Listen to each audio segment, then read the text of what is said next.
Senator Cardin, thank you so much for agreeing to talk to Voice of America. Really appreciate it. Tell me, where does the Magnitsky list, the legislature Magnitsky list, stand today in terms of moving through the legislature? Well, we have broad support on both sides of the aisle, Democrats and Republicans. We have bicameral support both in the United States Senate and the House of Representatives. We have been working on the language to make sure that it carries out its intended purpose.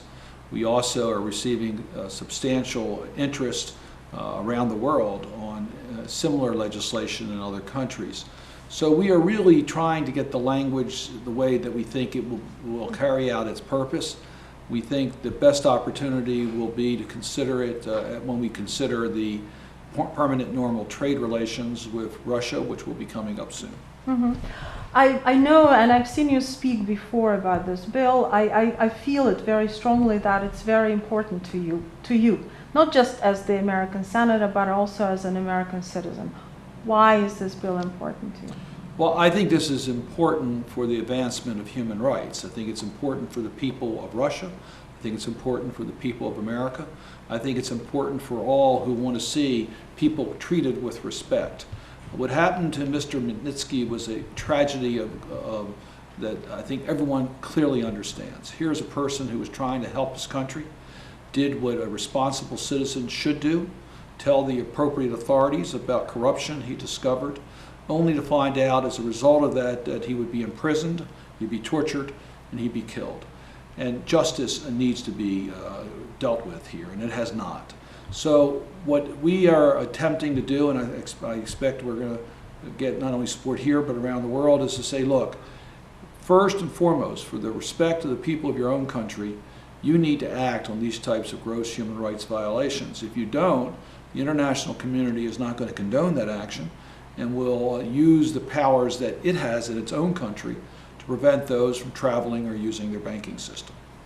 A couple of weeks ago, Minister Lavrov said that if this bill is adopted, this might hurt the Russian-American relations. And I believe the same idea was reiterated by Ambassador Kislyak in Washington. Other Russian officials are saying that this is the matter for Russians only, and the people you are planning to put on the list, the Russian officials that you are put on the list, have not been condemned in any Russian court. So by adopting this list before that, the United States would defy the presumption of innocence. What do you say to that? Well, what the law would allow is the United States to use what we have control over, that is, who can come into our country and who can use our banking system, that we have the ability to deal with that. Both Russia and the United States are signatories to the Organization for Security and Cooperation in Europe. We have made certain commitments on certain actions that we would commit ourselves to.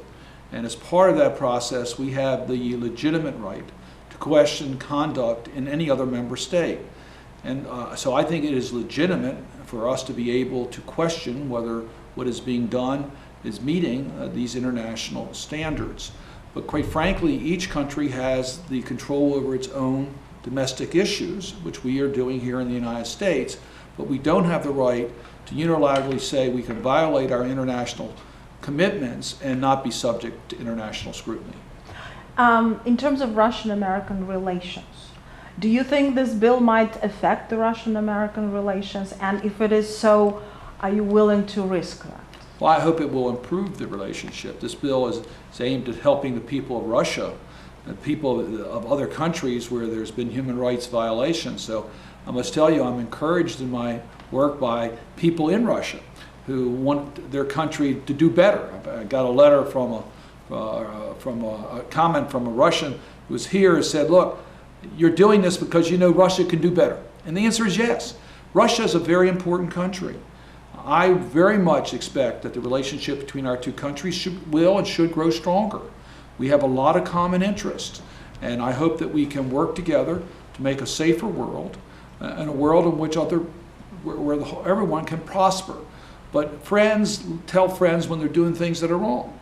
And quite frankly, I think it's beyond question that Russia has not responded the right way in regards to the Magnitsky tragedy. The Russian Federation has now a new president. Not so new. Vladimir Putin was inaugurated for his third term this week. If at some point you had a chance to meet with President Putin, sit down with him, have some time with him, just one-on-one, what would you talk about and what would you tell him? Well, I would tell him that I think that Russia and the United States can do a lot of good together in strengthening the seeds for peace internationally, that we can have great impact on countries of Europe, of Asia, of Africa, the Middle East, and in North America, South America, but we need to be able to work together. Doing that does not preclude us from challenging where we think improvements must be made in our individual countries. And I would tell Mr. Putin very directly that what has happened under his watch needs to be improved as it relates to opposition, as it relates to media, as it relates to the whistleblower issues, and certainly as it relates to the specific case of Mr. Magnitsky. Mm-hmm. I just want to move away for a second from Russia and talk to you about human rights in general. If I were to play the devil's advocate, some countries in the world believe that the United States like to play the policeman of the world in terms of human rights. What do you say to that? And in general, we all know that human rights is a very important issue for the United States. Why is that? Well, these aren't U.S. standards. These are not American standards. These are international standards. These were standards that were agreed to in many different opportunities, including the Helsinki Final Accords. But these are not our standards. These are international standards. And quite frankly, I think that the United States has demonstrated international leadership in these areas and has made a much safer world. It was the United States that first led the efforts to use economic sanctions to bring down the apartheid government of South Africa. I think now the international community, which joined us a little bit later, recognized the value of that. It was the United States that led the effort to allow Soviet citizens to be able to leave their own country. And I think the international community, again, believes that was absolutely the right course. So we have shown leadership. But understand, we welcome that type of review by the international community as to what is done in America. I'm critical of my own country. I raised issues about torture in Guantanamo Bay. I think there are areas where America has made mistakes. I know there's areas where America has made mistakes.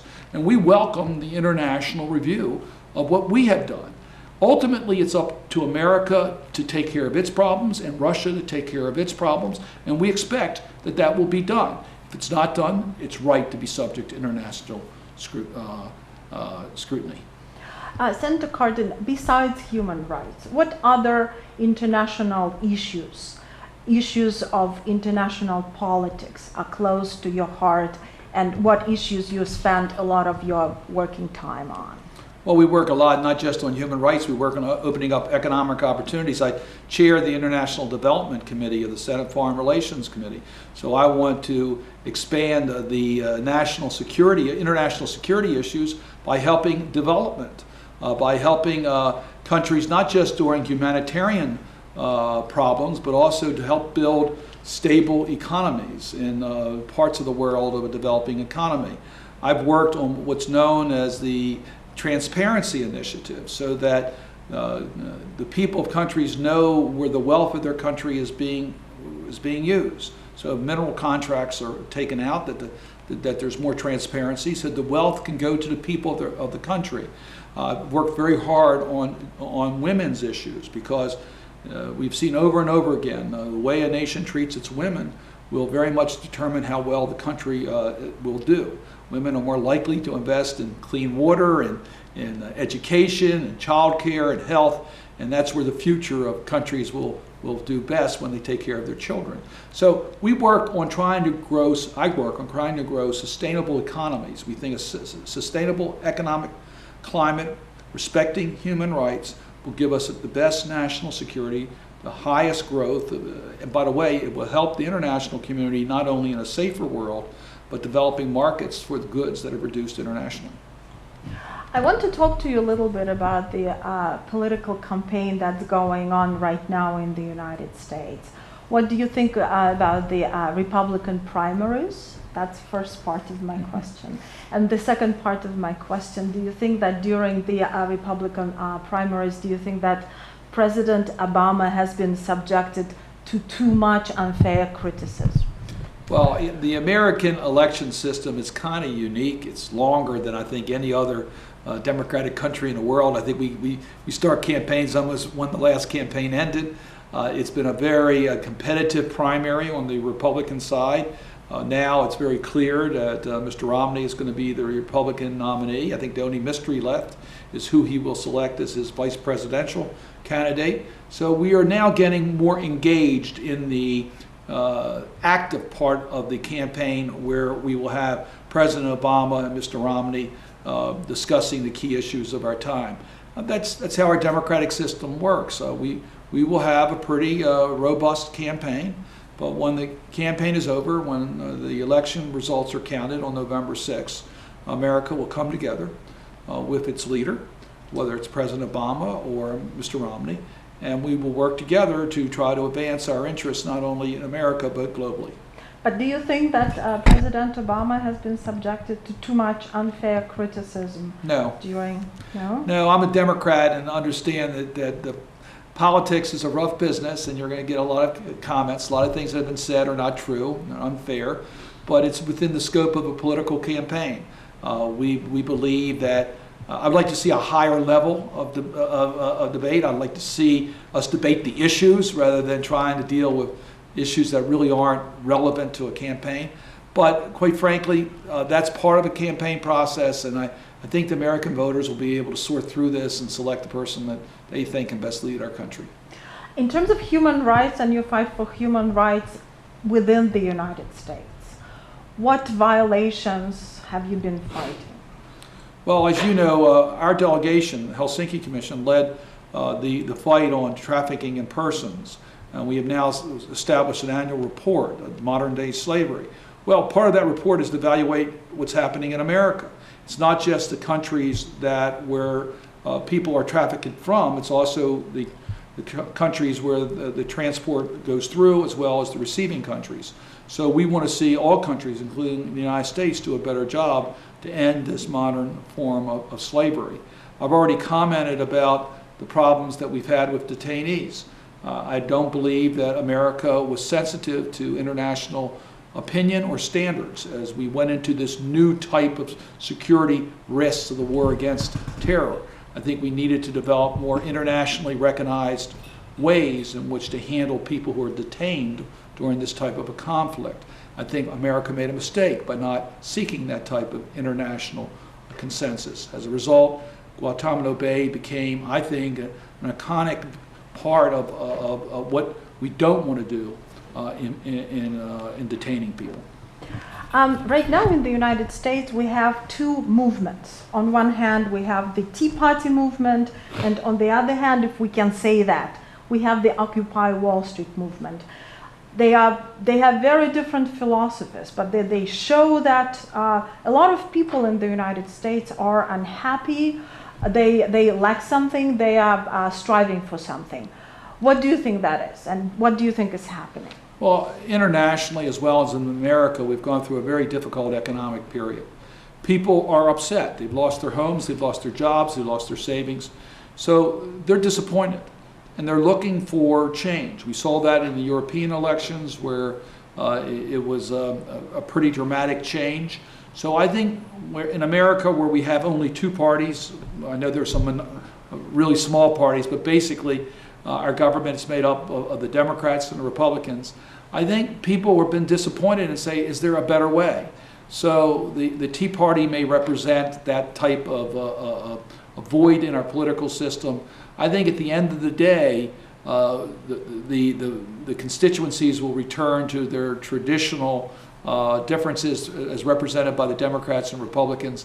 So I'm not so sure what impact the Tea Party will have or Occupy Wall Street on the November elections, but clearly it's a factor that needs to be tended to by the political parties. Senator Cardin, my last question, and it's a little bit personal. What does your day consist of? How busy are you during the day? What time do you get up? Do you have time to read a magazine during the day? Well, I'm very... I want to talk to your wife. Well, thank you. Yes, I have a wonderful wife. I have a wonderful family. I got grandchildren. It's last night I was hoping to watch my granddaughter's lacrosse game. It's a sport that we play in our schools.